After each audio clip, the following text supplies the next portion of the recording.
to a section.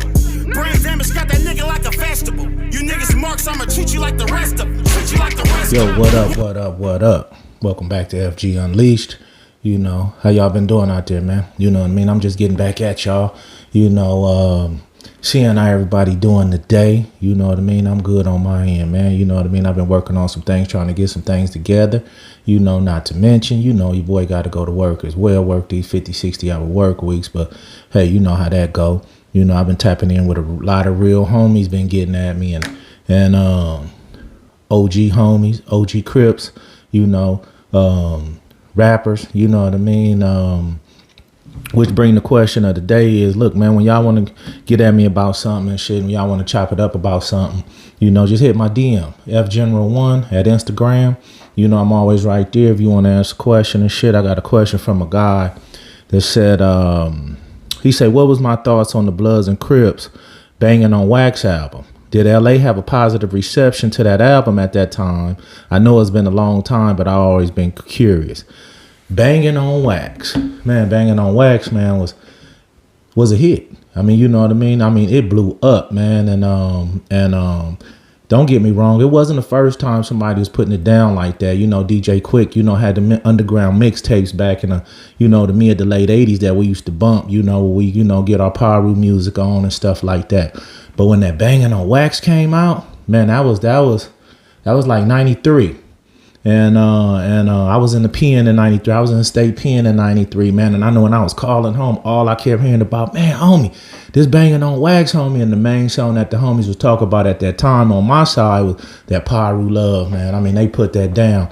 And it was actually the first time that I got to hear my neighborhood cross Atlantic in a song. And I'm talking about, man, we just went up when we heard that, you know. And so on that question, was it a positive effect on Los Angeles? I mean, it was a positive effect based on gang members, real gang members, did an album, and it was a hit. I mean, it hit billboards, you know what I mean? And so, you know, it was a lot of dissing involved on each side. I never listened to the Crip side, to be honest with you, but my Crip partners told me that it was some really hits, you know, some really honest hits on there. I know my favorite too was Paru Love and Should Have Been a B-Dog.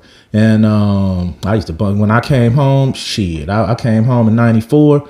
Oh, I was bumping it. You know what I mean? No doubt about it, man. And I was proud of those dudes that put that down and put it down on the map, because they represented all the blood hoods, all the Paru hoods, you know, and pretty much Southern California and shit. But like I say, that was a really game changer, you know, because back then we wasn't getting no airplay like that. We wasn't getting no, you know, real songs, you know, like I say, that was hits that everybody in LA, Compton, Watts, Long Beach, Linwood was bumping, you know what I mean? And when that gang Bangin' on Wax came out, man, I mean, we felt the sense of pride, you know, we felt the sense of, you know, like, you know, that even though homies coming up out the hood, the ones with talent, like, really can go somewhere, you know. And some of the homies went on and out there, did movies, did other albums, did other songs with other dudes, you know what I mean? And no, that was a hit record, you know. Of course, nowadays though, you know, everybody, you know, got a rapper from their hood, or, you know, somebody that's getting it, and some of them is blowing up. I mean, you know, you gotta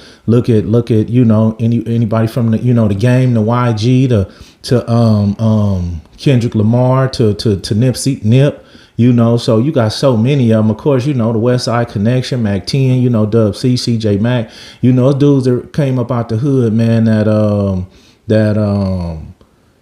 you know, put the hood on the map, you know, in perspective of the gang thing, you know what I mean? So that's how that went. Matter of fact, like I say, I got a couple, you know, when we go back to gangster rap, because when you talk about gangster rap, man, it don't matter who you are, man. You could be corporate America. I mean, you know, I know, you know, white dudes, you know, going to do a full PowerPoint presentation for the CFO at their job, but on the way to work, they was listening to Mozzie. You know what I mean? You know, so gangster rap, homie, is everywhere. You know what I mean? A lot of people, you know, they'll turn it down when they get in their neighborhood, or turn it down when they get to the office. But, and everybody bumping this gangster rap shit.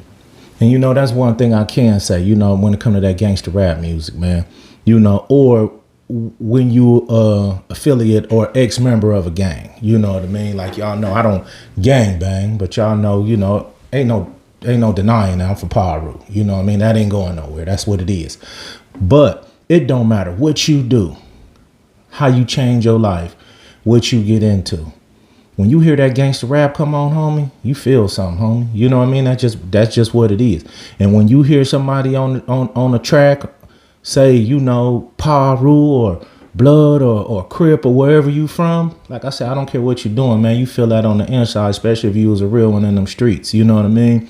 So like I say, man, when it comes to that gangster shit, man, you know, I love it. You know what I mean? You know, don't get me wrong. We all probably listen to other shit too, but at the same time, man, you know, when it comes to the culture, when it comes to, you know, you being where you from, you know, man, you could be, like I say, you be at a board. I mean, I was on a cruise ship one time. I never forget, man.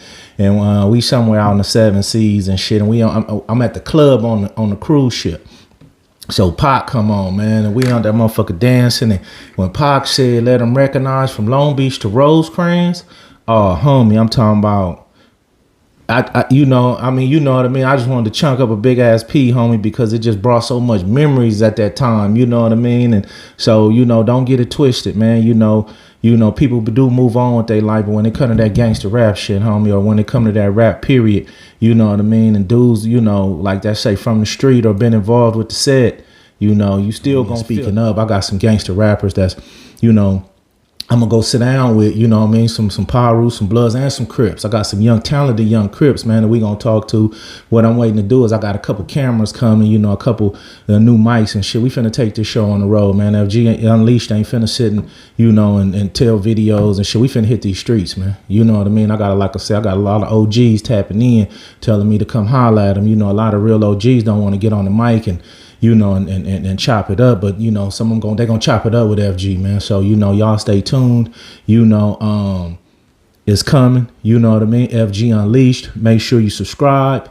Make sure you hit the like button. And if you got any questions, y'all just want to chop it up about, F General 1 at Instagram. Y'all hit me up, hit me in the DM, shoot them questions, man. And hey, we gonna get this thing up and rolling, man. But y'all stay tuned.